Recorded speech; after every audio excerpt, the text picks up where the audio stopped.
Good morning and thank you for joining us for the morning news on Prime TV today, the 27th of April 2026. The headlines.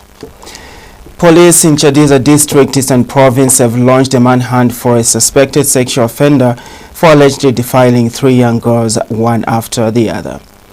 And some residents of Kalulushi District have voiced concern over the emission of sulfur dioxide by a named smelter, which is choking their community.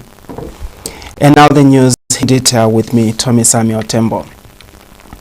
Police in Chadiza District, Eastern Province, have launched a manhunt for a man accused of defiling 3 young girls, including a 9-year-old, after luring them with fritters and 70 kwacha.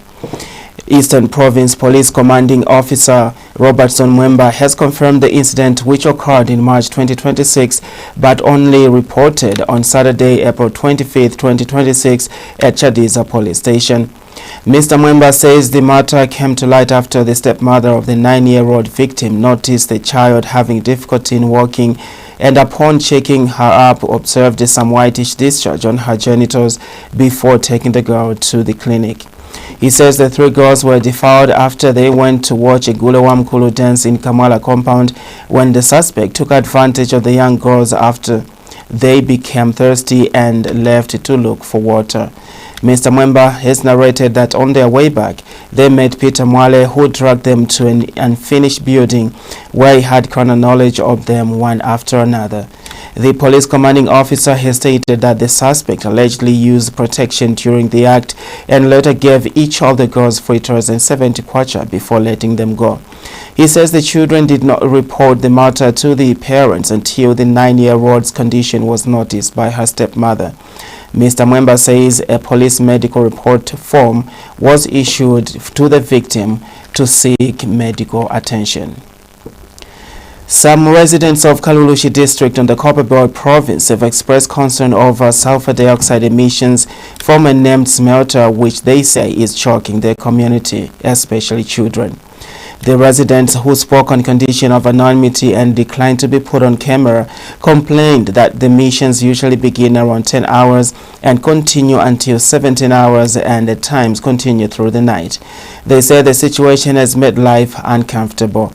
The residents have further claimed that the smelter in question was opened without conducting an environmental impact assessment or adequately consulting the surrounding community. They are now appealing to relevant authorities to urgently intervene and address the matter. Michael Himusi Jr. has the details. These are heaps of tailings resulting from the treatment of smelter slag indiscriminately dumped along the Chibuluma Sabina Road in Kalulushi District. The operations of the named smelter in the area are reportedly causing discomfort among residents as sulfur dioxide emissions are choking people living nearby. Some residents complained to Prime TV News on condition of anonymity and declined to appear on camera. But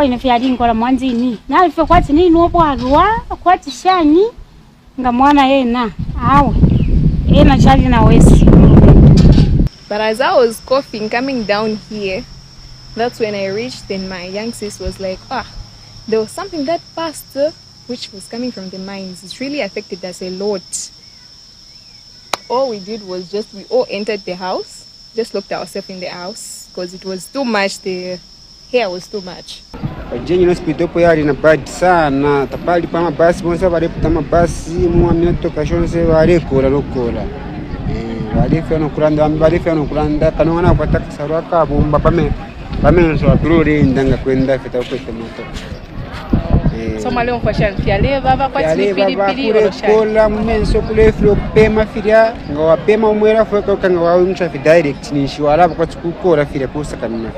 The residents now fear for their lives and are calling on the relevant authorities to urgently address the matter.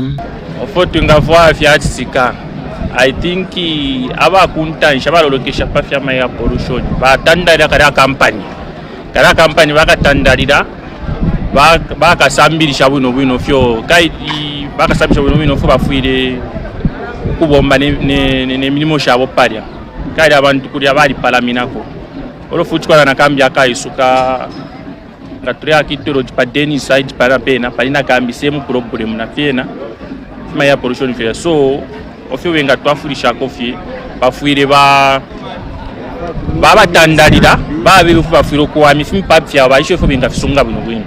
Meanwhile, the residents said they were not consulted or involved before the smelter was opened. This smelter was opened without alerting or involving the people in the process of the environmental impact assessment, open meetings with the residents around this place, which is just like a kilometer and a half away where the residences are. Sulfur dioxide is a colorless toxic gas with a sharp, choking smell, mainly produced through the burning of fossil fuels and industrial smelting processes. Michael Himosa Jr., reporting for Prime TV News. Prioritize reforms to the Public Order Act as the country heads to the polls. Operations Young Vote Executive Director Ges Nyirenda notes that restrictions on freedom of assembly and association continue to hinder political mobilization. Mr. Nyirenda says government should act swiftly on impending reforms to strengthen Zambia's democratic processes. He has also called for the enactment of the Political Parties Bill to operationalize provisions under Article 60 of the Constitution, describing the absence of such legislation as a gap in Zambia's democratic framework. Meanwhile, Advocates for Democratic Governance ADG Executive Director Gideon Musonda has warned that current legislative efforts may not be sufficient to guarantee free and fair elections. More details in this report. As Zambia moves closer to future electoral cycles, calls for comprehensive reforms are intensifying, with civil society warning that existing laws may not be sufficient to guarantee credible elections. The Advocates for Democratic Governance says while progress has been made in reviewing the Electoral Process Act, the current legal framework still falls short of creating an environment for free and fair elections. Organization Executive Director Gideon Musonda argues that electoral credibility goes beyond a single piece of legislation. The Electoral Process Act can allow you, yes, it's important for you to be adopted and participate in an election. But if Public Order Act is impeding you to exercise that freedom of association, freedom of assembly, that is key for mobilizing, supporters, then the whole exercise, the whole effort that we are trying to, undertake, will be in vain. Look at the laws that we have, Cyber Security and Cyber, Crime Act. Again, those are taken away from the freedoms that have been guaranteed by the Constitution. Operations Young Vote Executive Director Ges Nyirenda says the Public Order Act has historically affected both ruling and opposition political players. Mr. Nyirenda says successful governments have criticized the law while in opposition but failed to reform it once in power. So for us, I think it's important that we put things well for everyone so that those in the opposition enjoy, those in civil society enjoy, those in the church enjoy, and everyone else enjoy, so that even when you come yourself to be in the opposition, you don't lament like the PF today is lamenting, because they should have changed the Public Order Act that time. Okay, but here is their lament now. They are lamenting. Does the UPND want to even lament louder than the PF by continuing with the current Public Order Act? I don't think so. So let's do it for Mother Zambia. Let's do it for all of us and our country. Favorite Chisi, Prime TV News, Lusaka. Some residents of Lufanyama district have raised concern over the conduct of medical personnel at Gilbert Mukobola Health Center, accusing staff at the facility of a bad work attitude and neglecting patients. The residents claim health workers report late for work between 9 and 10 hours instead of 8 hours. They have also alleged that staff rush out for lunch, leaving patients unattended to, and often refuse to work on holidays, adding that they often spend hours searching for mobile network to make calls, abandoning patients in the process. Meanwhile, Lufanyama District Health Director Joe Mutanga says he is disheartened by the reports of misconduct and has promised to enhance supervision and monitoring to ensure health workers perform their duties. Jesse Kalambo now reports. Residents of the Lufanyama District are raising the alarm over how they are being treated at Gilbert Mukobola Health Center, accusing medical staff of poor work attitudes and neglecting patients. The residents claim health workers are reporting late for duty, only opening the facility between 09 hours and 10 hours instead of the official 08 hours at time. Iwombele ya mfipatala wale sulempindi wale fuaya ukwisula kumatovu 11 hours. Abakulwala kani bayisaka bapembele tutabalukwisa mu kwisula bwangu ifipatala yo. Nakabiri balukushya abantu posonde abene baya kulanchi abantu bashyala balukuliruka kila lukoso ifitafire moneka bwino yo shimbimpindi umuntu angafwa nabo nishi bali apepi pano kufaya kwesuka kwe bati bo kani bali abengi kabakana kani bali pofolo kani bali batatu kabakana baba bili baya kulanchi uyumo ashyala alukulya alukubomba imirimo pakipatala bena barakonka nempindi akwatinga chabani pachiberushi achiodero ni afude ushekilinika naye irakwata afude bantu klinika ifuire aba through utamporo chero kufika 17 hours bafuire bagitashane bakonkana ukubomba pari ubushikumone monaro nenkane monejefu ili naishire bushikwa pachiberushi namacha nalwara nasomena kabankani na chaudero pachiberushi takuri ukubomba istage yakobati pakirushi babomba kona ngo afika kona ngo 14 hours baba chaudero turi afude nomba bena nishi ushe klinika nkene kwa taudide. Some residents further lamented that health workers spend hours searching for mobile network to make calls, abandoning patients in the process. Imbiaba mapafunga isa turafika fetu alaliko muntu mukorido mwapembera limbi 3 times mwayako mukubeta bali fya challenge busy na alaisa ndorereniko ngabaisa bamwingisha kupima fya chawo fili iliyokutali babwekera mukulala mwalaisa mungite ngabaya kunechiwe kinishi bayirira takuru kuposa kwa mano achi klinika kwa isaba lweli yawe achimuno yi kachikanizani mteo nomba bali kwete amaye ateo ye muchieni kuya kuishiria ya kamana okobaye so kulianga baya pakwafa chibabweri kukokolako. Lufanyama District Health Director Joe Mutanga expressed disappointment over reports of misconduct, assuring enhancement of supervision and patrols. Getting some of these complaints is actually quite disheartening, and as a district leader we have taken note of that, and surely we will need to actually intensify our patrols, intensify our supervisions to make sure that some of these issues are heeded to. But I must also make mention of the fact that we still have challenges in terms of human resource.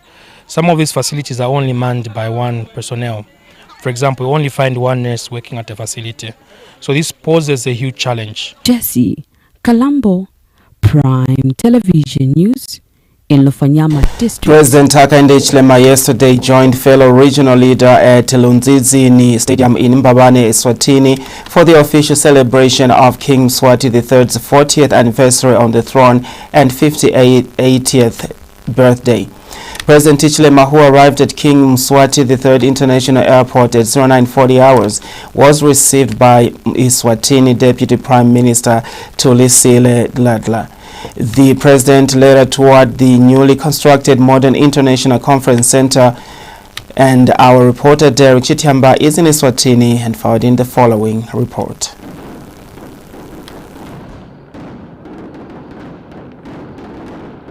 The fireworks were fired in the early hours of Sunday as early as 0430 hours. A reminder of a big day lies ahead of the Maswati people of Eswatini. The Maswati have gathered in a most joyous and unique manner for the event marking exactly 40 years of King Mswati III from the time he took over the throne way back in 1986. This occasion has not only attracted the locals. The significance of this event has also attracted the presence of Zambia's Republican President Hakainde Hichilema, who touched down at the King Mswati International Airport at exactly 0940 hours, welcomed by senior officials from Eswatini and a delegation from Zambia. After his arrival, the president toured the modern International Conference Center to appreciate the facility as the officials from Eswatini guided the president. His Majesty's vision is to build another hotel next door, again another 400-bed hotel, so that this area becomes a entertainment precinct. So that is the objective. Yeah. But there's been an enormous amount of skills that we hope will not just remain in Eswatini. Could utilize this as a regional facility as well, to ensure that its utilization is higher and the return on investment is much bigger. So I think it's important, regional sharing. We've learned a lesson now with the war in the Middle East that we must come together to invest in the refineries. Angola, for example, so them doing it alone, I think we can all come together. So later, the head of state under King Mswati III joined the hundreds of Emaswati at the Lanzizini Stadium, where he was welcomed by the locals. And one of the organizing officials has expressed their gratitude on the presence of President Hakainde Hichilema, as he also shared matters of this event. This is the completion of a beautiful weekend, and we are wrapping it up in a very cultural way. As you can see, that is the essence of the Eswatini nation, which is the culture that has kept us glued together for years and years. We're celebrating the 40th anniversary of His Majesty. We're celebrating his birthday, the 50th birthday. The only way we can thank God Almighty and our ancestors is by closing this beautiful weekend with our cultural presentations. We also are grateful to have His Majesty's guests, including His Excellency, the Prime Minister, the President of the Republic of Zambia. We really appreciate that. Is friendship, and that is what African is all about, and we really appreciate that. We hope that what His Majesty is doing here today will spread across the whole continent, because from where we stand, Eswatini still remains the icon of the whole continent when it comes to culture, and this is the only way we can say happy anniversary to the kingdom on the 40th reign of His Majesty and his birthday, the 50th. And the only way we do it is buy it. We're not pagat. We're not buy it.